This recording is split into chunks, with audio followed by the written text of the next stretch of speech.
नमस्कार, आप देख रहे हैं दूरदर्शन किसान कार्यक्रम गांव किसान में आप सभी का स्वागत है। मैं हूं आपके साथ ज्योत्सना टंडन।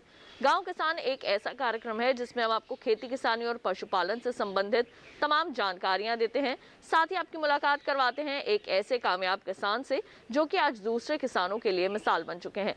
तो आइए अपने आज के गाँव किसान कार्यक्रम की शुरुआत करते हैं। आइए कार्यक्रम की शुरुआत करते हैं हमारे पहले सेगमेंट खेती किसानी से।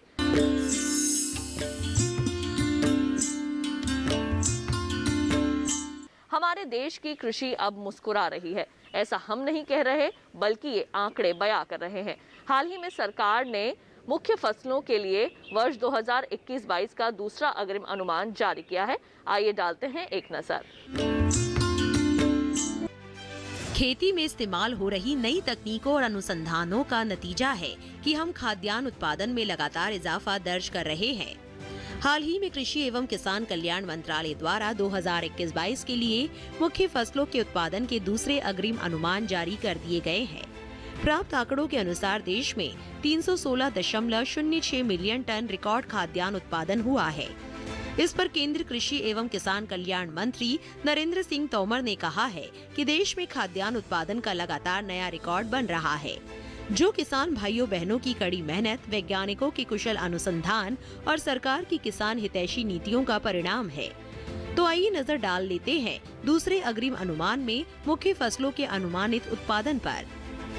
कुल खाद्यान्न 316.06 मिलियन टन रिकॉर्ड, चावल 127.93 मिलियन टन रिकॉर्ड, गेहूं 111.32 मिलियन टन रिकॉर्ड, पोषक व मोटे अनाज 49.86 मिलियन टन, मक्का 32.42 मिलियन टन रिकॉर्ड, दलहन 26.96 मिलियन टन रिकॉर्ड, अरहर 4 मिलियन टन, चना 13.12 मिलियन टन रिकॉर्ड, तिलहन 37.15 मिलियन टन रिकॉर्ड, मूंगफली 9.86 million ton, soybean 13.12 million ton, rapeseed व सरसों 11.46 मिलियन टन रिकॉर्ड। वहीं नकदी फसलों में गन्ना 414.04 मिलियन टन रिकॉर्ड, कपास 34.06 मिलियन गांठे प्रति 170 किलोग्राम, पटसन व मेस्टा 9.57 मिलियन गांठे प्रति 180 किलोग्राम। वर्ष 2021-22 के लिए दूसरे अग्रिम अनुमान के अनुसार देश में कुल खाद्यान्न उत्पादन रिकॉर्ड 316.06 मिलियन टन अनुमानित है, जो वर्ष 2020-21 के दौरान प्राप्त उत्पादन की तुलना में 5.32 मिलियन टन ज्यादा है। वर्ष 2021-22 के दौरान उत्पादन विगत 5 वर्षों यानी 2016-17 से 2020-21 के औसत खाद्यान्न उत्पादन की तुलना में 25.35 मिलियन टन अधिक है। 2021-22 के दौरान चावल का कुल उत्पादन 127.93 मिलियन टन रिकॉर्ड अनुमानित है। ये विगत 5 वर्षों के 116.44 मिलियन टन औसत उत्पादन की तुलना में 11.49 मिलियन टन अधिक है। साल 2021-22 के दौरान गेहूं का कुल उत्पादन रिकॉर्ड 111.32 मिलियन टन अनुमानित है। ये विगत 5 वर्षों के 103.88 मिलियन टन औसत उत्पादन की तुलना में 7.44 मिलियन टन अधिक है। वहीं मोटे अनाजों की बात करें तो इनका उत्पादन 49.86 मिलियन टन अनुमानित है, जो औसत उत्पादन की तुलना में 3.28 मिलियन टन अधिक है। और ये सुखद है क्योंकि बजट 2022 में साल 2023 को मोटा अनाज वर्ष घोषित किया गया है, जिसमें इसके उत्पादन और उपभोग पर खासा ध्यान दिया जाएगा। वहीं दलहन की बात करें तो वर्ष 2021-22 के दौरान कुल दलहन उत्पादन 26.96 मिलियन टन अनुमानित है, जो विगत 5 वर्षों के 23.82 मिलियन टन औसत उत्पादन की तुलना में 3.14 मिलियन टन अधिक है। 2021-22 के दौरान देश में कुल तिलहन उत्पादन 37.15 मिलियन टन अनुमानित है, जो वर्ष 2020-21 के दौरान 35.95 मिलियन टन उत्पादन की तुलना में 1.20 मिलियन टन अधिक है। इसके अलावा वर्ष 2021-22 के दौरान तिलहनों का उत्पादन औसत तिलहन उत्पादन की तुलना में 4.46 मिलियन टन अधिक है। ये आंकड़े हमें तेल पर आत्मनिर्भरता की ओर ले जाने में काफी सहायक होंगे। अब बात कर लेते हैं नकदी फसलों के बारे में। तो वर्ष 2021-22 के दौरान देश में गन्ने का उत्पादन 414.04 मिलियन टन अनुमानित है, जो 373.46 मिलियन टन औसत गन्ना उत्पादन की तुलना में 40.59 मिलियन टन अधिक है। वहीं कपास का उत्पादन 34.06 मिलियन गांठें अनुमानित है, जो 32.95 मिलियन गांठें औसत उत्पादन की तुलना में 1.12 मिलियन गांठें अधिक है। इनके अलावा पटसन व मेस्ता का उत्पादन 9.57 मिलियन गांठें अनुमानित है। तो अभी आपने देखा सेगमेंट खेती किसानी। इसके साथ ही कार्यक्रम गांव किसान में वक्त हो चला है एक छोटे से ब्रेक का। जल्द लौटेंगे वापस अपने अगले सेगमेंट के साथ। आप कहीं मत जाइए, देखते रहिए दूरदर्शन किसान।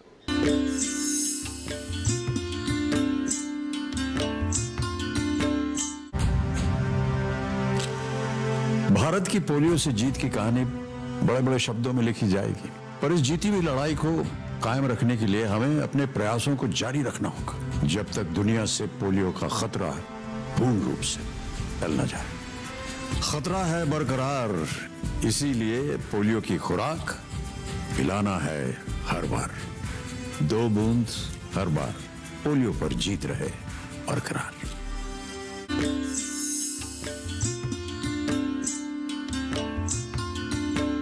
ब्रेक के बाद एक बार फिर आप सभी का स्वागत है कार्यक्रम गांव किसान में। आइए कार्यक्रम में बढ़ते हैं आगे और अब देखते हैं सेगमेंट हमारा पशुधन। किसान भाइयों बहनों, पशुओं का रखरखाव करना हमारा कर्तव्य है, क्योंकि अगर उनकी सेहत ठीक रहेगी तभी हम उनसे ज्यादा से ज्यादा उत्पादन हासिल कर सकते हैं। लेकिन बदलते मौसम में पशुओं को कई तरह के रोग और बीमारियों का सामना भी करना पड़ता है, और जब तक उन रोग बीमारियों का पता चलता है तब तक काफी देर हो जाती है।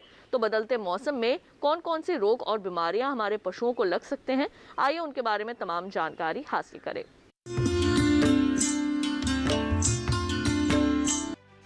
फरवरी और मार्च के महीने में तापांतर काफी होता है।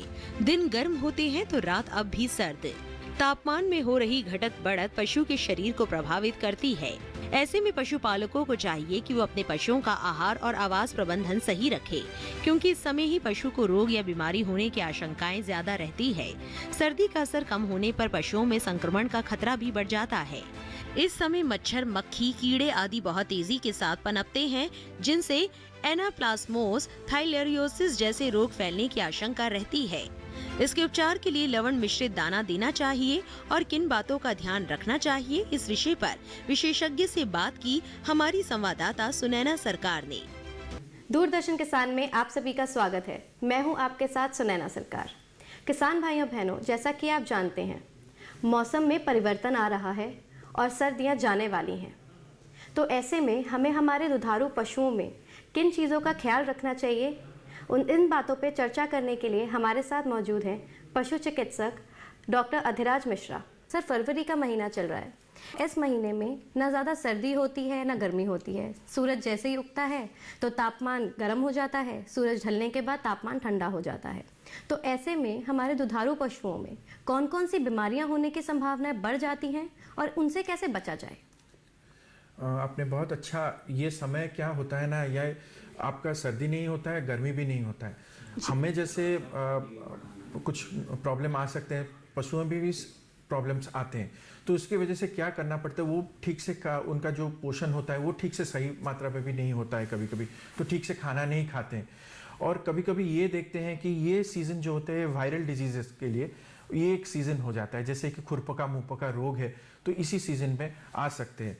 तो इसको मतलब कैसे बच सकते हैं, इसके लिए भारत सरकार की एक बहुत अच्छा योजना है जो national animal disease control programme जो चल रहा है, उसके तहत सारे पशुओं को इस का मतलब जैसे दुधारू पशु हैं, गाय हैं, भैंस हैं, इसके अलावा भेड़ बकरी और सूअर के लिए भी इसमें खुरपका मुंहपका रोग का जो टीकाकरण होता है वो टीकाकरण का प्रावधान किया गया, जो निःशुल्क किया जाता है। हर गांव में घूम के हमारे जो पशु चिकित्सा अधिकारी हैं और उनके स्टाफ जो हैं वो जाके करवाते हैं। इसके अलावा अगर हम देखेंगे कुछ पैरासाइटिक डिजीज जैसे कृमि रोग भी हो सकते हैं। इसके लिए आपको सही समय पे उनके जो फीकल सैंपल है उसका एग्जामिनेशन कीजिए और उस हिसाब से अपना जो ज़रूरत पड़ता है उसको आप दे सकते हैं। और कभी कभी ये हम देखते हैं कि इस सीज़न पे आप देखेंगे कि मच्छर और जो टिक्स होते हैं, तो टिक का भी ज़्यादा फैलाव इस सीज़न में रहता है। तो ये मच्छर और टिक और कभी कभी बाइटिंग जो फ्लाइज होते हैं उसके वजह से भी हम देखते हैं कि कुछ बीमारियां पशुओं में आ सकते हैं, जैसे लंपी स्किन डिजीज भी आ सकता है, और कुछ ब्लड प्रोटोजोअन डिजीजेस भी होते हैं, जैसे बेबेसिया है, थिलेरिया है, जो कि इस समय में आ सकते हैं। तो उसको बचाव करने के लिए आपका जब पशु जहाँ पर रहता है तो उसको, वो पशु के घर को आपको कैसे साफ रखना चाहिए और उसके जो सराउंडिंग होते हैं तो उसको भी कैसे साफ रखें। कोई मतलब उसको आजकल जैसे साफ रखते हैं, और फिनाइल दे के अच्छे से धोएं और करें, तो रेगुलर करेंगे तो ये इससे से बच सकते हैं पशु। पशुओं के बेहतर स्वास्थ्य के लिए टीकाकरण सबसे कारगर उपाय है, इसीलिए समय रहते पशुओं का टीकाकरण कराना चाहिए। दुधारू पशुओं में खास तौर पर खुरपका, मुंहपका, गलघोटू, लंगड़ा बुखार, ब्रुसेलोसिस, रेबीज, एंथ्रेक्स रोग होने की आशंका रहती है। इसीलिए सही उम्र में पशु का टीकाकरण करके उन्हें सुरक्षित जीवन दिया जा सकता है। जैसे खुरपका की पहली खुराक पशु के 4 माह का होने पर, गलघोटू की 6 माह या अधिक पर, लंगड़ा बुखार के लिए 6 माह या अधिक पर, थाइलेरियोसिस के लिए 3 माह या अधिक पर। हमारे देश में बीमारियों के नियंत्रण के लिए सरकार योजनाएं भी चला रही है, जिसके तहत पशुओं का मुफ्त टीकाकरण कराया जाता है। सरकार द्वारा दी जा रही ये सुविधाएं यकीनन पशुपालकों की समस्याओं को समाधान की तरफ ले जाने में कारगर है। समय रहते किए गए जरूरी उपाय पशुधन में होने वाली हानि में कमी लाने में सफल साबित हो सकते हैं।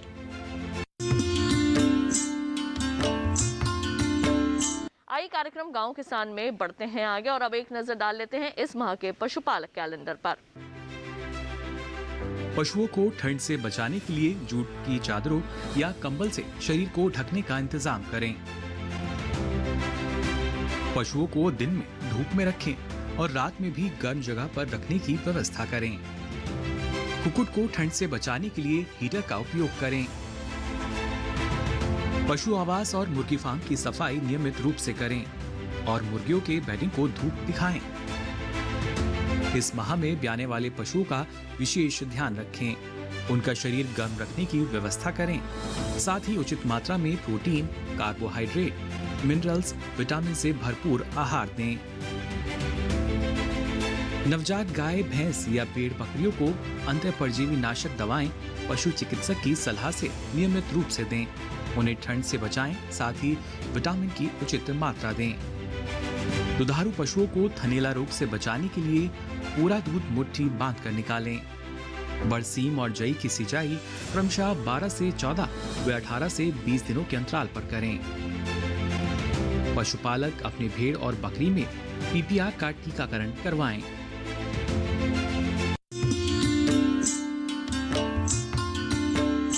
तो अभी आपने देखा इस माह का पशुपालक कैलेंडर। गांव किसान कार्यक्रम में वक्त हो चला है एक और छोटे से ब्रेक का। जल्द लौटेंगे वापस लेकर कामयाब किसान की कामयाबी की कहानी। कहीं मत जाइए, देखते रहिए दूरदर्शन किसान।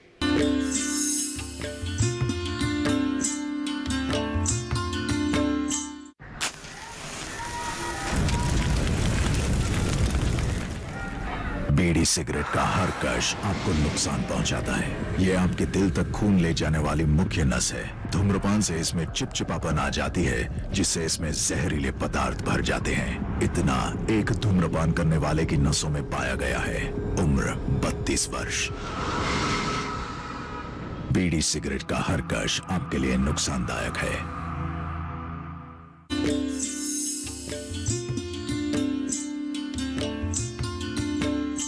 ब्रेक के बाद एक बार फिर आप सभी का स्वागत है कार्यक्रम गांव किसान में। आइए कार्यक्रम में बढ़ते हैं आगे और अब देखते हैं सेगमेंट कामयाब किसान की दास्तां।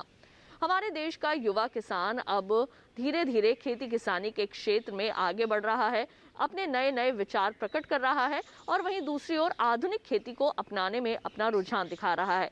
तो वहीं सरकार द्वारा बनाई गई योजनाओं का लाभ लेते हुए भी हमारे कई युवा किसान ऐसे हैं जो कि आज के समय में खेती के क्षेत्र में नए आयाम बना रहे हैं। आइए आज आपकी मुलाकात करवाते हैं एक ऐसे ही कामयाब किसान से। पर्यावरण में हो रहे बदलाव के साथ साथ युवा वर्ग की सोच भी बदल रही है। युवा अब हर वो कदम उठा रहा है जो प्रकृति और स्वास्थ्य के लिए जरूरी है। यही वजह है कि युवा अपनी सोच को नया रूप देकर अपने बनाए उत्पादों को बाजार में ला रहे हैं।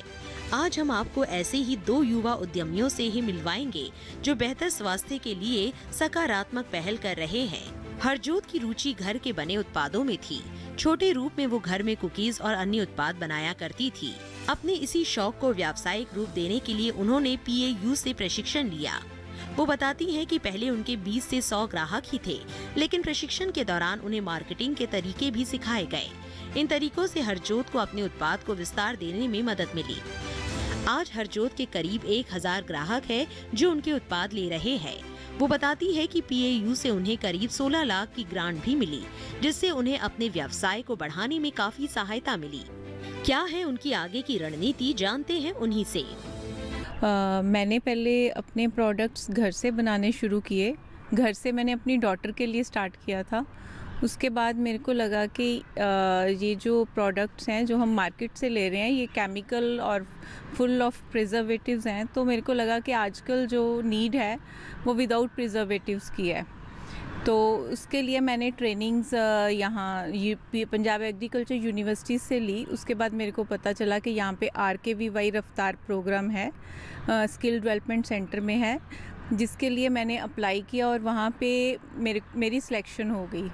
तो सिलेक्ट होने के बाद जो मेरा प्रोडक्ट्स थे जैसे मैं बना रही थी, तो जैसे मेरे 20 या 100 कस्टमर्स थे, इन्होंने यहाँ से मेरे को पैकेजिंग का कैसे मार्केटिंग करनी है सब कुछ बताया। तो उसी को मैंने फिर वही मेरी प्रोडक्शन भी बढ़ गई। मेरे 1000 से ऊपर अब कस्टमर्स हैं, जिसके हिसाब से अब मेरे को गवर्नमेंट से ग्रांट भी मिली है। तो उसके साथ साथ मैंने अब जो मेरे प्रोडक्ट्स हैं वो कुकीज़ हैं, मिलेट कुकीज़ हैं, ग्लूटेन एलर्जी वाले लोगों के लिए हैं, वीगन्स के लिए हैं। और ये सारे प्रोडक्ट्स मेरे इंडिया में अलग अलग स्टेट्स में जा रहे हैं। अब हम अपनी आउटलेट भी खोलने जा रहे हैं। इसके साथ साथ ये जो सारे प्रोडक्शन है, ये जो सारी प्रोडक्शन है ये हम खाली ये नहीं कि मैं अपने तक सीमित रखना चाहती हूँ। अगर मैं काम शुरू कर रही हूँ तो मेरे कम से कम मेरे अंडर अब 20 से 25 जिन लोगों को जो अनएम्प्लॉय हैं, जिनको आगे गवर्नमेंट जॉब नहीं दे सकती या और जिनके स्किल्स अभी इतने नहीं हुए, उनको दे रही हूँ। क्योंकि मैंने अपने पैशन को अपना प्रोफेशन बनाया है। तो मैं यही चाहती हूँ कि जो न्यू जनरेशन, जो कमिंग जनरेशन है वो आ रही है, वो भी अपने जो उसका पैशन है उसको प्रोफेशन बनाए, ताकि हम किसी पे डिपेंड ना होए। तो वहीं PAU के छात्र परमप्रीत का कहना है कि उन्होंने पढ़ाई के दौरान ही खुद का व्यवसाय शुरू कर दिया था। परमप्रीत का उद्देश्य लोगों को हेल्दी सलाद देने का है। इसके लिए उन्होंने एक किट तैयार की है जिसमें शरीर के लिए जरूरी पोषक तत्व मौजूद है। परमप्रीत मानते हैं कि इस भाग दौड़ भरी जिंदगी में लोगों के पास समय का अभाव है। इसी वजह से वो संतुलित और पोषण से भरपूर आहार से दूर होते जा रहे हैं। इसी कमी को भरने के लिए परमप्रीत ने ये कदम उठाया है और बना दिया सेहतमंद सलाद। वो बताते हैं कि इस काम को बेहतर ढंग से करने के लिए उन्होंने प्रशिक्षण भी लिया। इतना ही नहीं, PAU से प्रशिक्षण के साथ साथ उन्हें वित्तीय सहायता भी दी है, जिससे वो अपने सपने को आसानी से साकार कर पा रहे हैं। शिक्षा के साथ साथ मैंने एक स्टार्टअप, मेरे एक पार्टनर है अनुपमा, वो उनके साथ मिलकर हमने एक स्टार्टअप स्टार्ट किया, वो है माइक्रोग्रीन्स और एक्जॉटिक वेजिटेबल्स का। तो हमने अपनी जो शिक्षा है उसके साथ साथ ही स्टार्ट किया था, लेकिन अब हम इसे कंपनी के रूप में अभी एक स्टार्टअप रजिस्टर करा दिया है। जो हमारा स्टार्टअप है वो इनक्यूबेट हम कर रहे हैं skill development centre Punjab agriculture university के अंडर, जहाँ पे हमें प्रॉपर ट्रेनिंग दी जा रही है कि हम कैसे अपने बिज़नेस को आगे बढ़ा सकते हैं और कैसे मार्केटिंग करनी है, कैसे अपने प्रोडक्ट को शोकेस करना है। सारा का सारा हमें हेल्प करते हैं डॉक्टर रियाड सर, जो हमारे पाबी प्रोग्राम जो सेंट्रल गवर्नमेंट की एक स्कीम है जिसके अंदर हमें गवर्नमेंट फंडिंग भी मिली हुई है। उसके अंदर हमें 12 लाख की जो गवर्नमेंट फंडिंग मिली हुई है, जिसमें हम इंडोर फार्मिंग का प्रोजेक्ट वहाँ पे चल रहा है। इंडोर फार्मिंग में हम क्या कर रहे हैं, जैसे माइक्रोग्रीन्स का हमारा है। माइक्रोग्रीन्स क्या होते हैं कि जो छोटे फॉर्म के कह सकते हो 10 दिन की ग्रोथ है पौधे की, बीज से उगने तक, वो उसे माइक्रोग्रीन कहते हैं। तो वो काफ़ी न्यूट्रिशियस होते हैं। और उसके साथ साथ हमारे काफ़ी ऐसी वेजिटेबल्स भी हैं, जैसे केल हो गया या स्विस चार्ड हो गया या मैस्को ब्रोकली हो गया, जो डिफरेंट टाइप्स की एक्जॉटिक वेजिटेबल्स हैं जो काफ़ी न्यूट्रिशियस होती हैं लेकिन हमारी मार्केट में नहीं मिलती हैं। तो हम उन चीज़ों पे भी काम कर रहे हैं भाई, एक्जॉटिक वेजिटेबल्स हम through out the year grow करें। तो उसके लिए हमने एक प्रोजेक्ट डिज़ाइन किया था जिसमें हम इंडोर फार्मिंग का प्रोजेक्ट कर रहे हैं, जिसके अंदर हम ये सारी चीज़ें through out the year grow कर सकते हैं। तो हम उसी प्रोजेक्ट के लिए हम skill development centre Punjab agriculture university के अंडर प्रॉपर इंक्यूबेशन के साथ हमें ट्रेनिंग दी जा रही है कि हम इसे कैसे आगे बढ़ा सकते हैं। और ये जो हमारे प्रोडक्ट्स हैं, इसी के साथ जैसे हमने स्टार्टिंग में क्या था कि हमें इतनी नॉलेज नहीं थी कि हम कैसे अपनी जो प्रोडक्ट को आगे लेके जाएं। तो जैसे हम इंक्यूबेशन के अंडर यहाँ पे आए हैं skill development centre PAU agriculture में, तो उससे हमारा काफ़ी फ़ायदा हुआ है कि हमको काफ़ी नॉलेज मिली है कि कैसे अपनी मार्केटिंग करनी है, कैसे अपनी प्रोडक्ट की एडवर्टीज़मेंट करनी है, कैसे हम इसे किसी जगह पे बेच सकते हैं और कैसे कस्टमर को अट्रैक्ट करना है। तो उससे हमने जब हमने ये स्कीम को ज्वाइन किया था, उसके बाद से ही हमारा काफ़ी मतलब प्रोडक्ट रेंज भी हमने बढ़ा दी है, क्योंकि जैसे जैसे हमारा बिज़नेस स्टार्ट हुआ है हमें नॉलेज मिली है, तो हमने काफ़ी प्रोडक्ट्स भी नए ऐड कर दिए हैं। जैसे हमारे सैलड बॉक्सेस भी आते हैं, मतलब सैलड बॉक्सेस में क्या होता है, काफ़ी एक्जॉटिक वेजिटेबल्स का मिक्स देते हैं हम, जिसमें हम एक्जॉटिक वेजिटेबल्स जैसे कि लेटस की काफ़ी वैरायटीज़ हो गई, बेसिल की काफ़ी वैरायटीज़ हो गई, और चेरी टमाटोज़ हो गए, और केल की 2-3 वैरायटीज़ हो गई।